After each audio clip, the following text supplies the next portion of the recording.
Si Sok Yonggo, siya yung merciless. Tapos si Park Hae-squid. Ano ba yan? Sinisira mo na naman yung ano mo eh. Sweet satisfying sounds. Ano sa atin?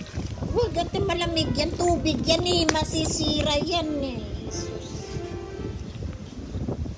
Tigas ng ulo. Panik na nga ako. Ay, uubos na yung dugo ko talaga sa iyo.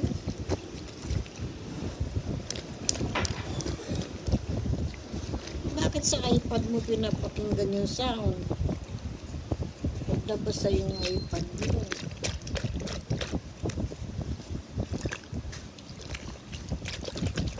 Panik na tayo. Nanguutot na naman sa ama. Ito naman isa na to. Ang lamig na ng tenga mo, magbihis ka na nga. Bihisan na kita.